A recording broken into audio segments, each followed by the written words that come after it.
Iran की ओर से Israel पर किए गए हमले के बाद अमेरिका के राष्ट्रपति जो बाइडेन का बड़ा बयान सामने आया। उन्होंने इजरायली प्रधानमंत्री बेंजामिन नेतन्याहू से कहा कि अमेरिका ईरान के खिलाफ किसी भी इजरायली जवाबी हमले में शामिल नहीं होगा। आपको बता दें कि ईरान ने इजराइल पर सैकड़ों ड्रोन और मिसाइलें दागे हैं।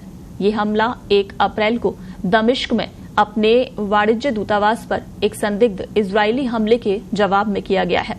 ईरानी अटैक के बाद एक बयान में जो बाइडेन ने कहा कि उन्होंने नेतन्याहू से कहा कि इजराइल ने अभूतपूर्व हमलों से बचाव करने और उन्हें हराने की बेहतरीन क्षमता का प्रदर्शन किया है। व्हाइट हाउस के शीर्ष राष्ट्रीय सुरक्षा प्रवक्ता जॉन किर्बी ने कहा कि अमेरिका इजराइल को अपनी रक्षा में मदद करना जारी रखेगा, लेकिन ईरान के साथ युद्ध नहीं चाहता है।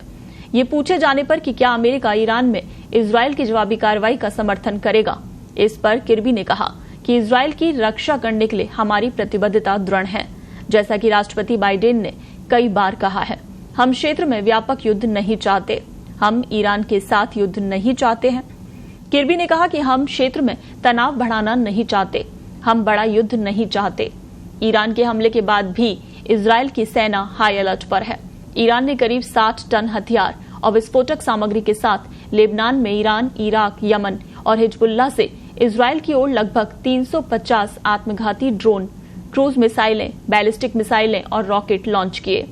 आईडीएफ ने कहा कि पिछली रात इस बात का प्रमाण है कि ईरान तनाव बढ़ाना चाहता है।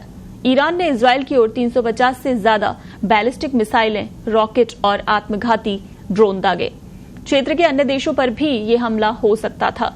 ईरान इजराइल ही नहीं, पूरे मिडिल ईस्ट के लिए खतरा है। इजराइल की मिलिट्री ने कहा कि ईरान के हमले के दौरान भी हमने गाजा में अपने बंधकों को ईरान के प्रॉक्सी हमास के हाथों से छुड़ाने के एक महत्वपूर्ण मिशन को एक पल के लिए भी बंद नहीं किया। हमास ने हाल ही में मध्यस्थों द्वारा उन्हें दिए गए बंधक रिहाई प्रस्ताव को अस्वीकार कर दिया है। हमास और ईरान मिडिल ईस्ट को भड़काना चाहते हैं।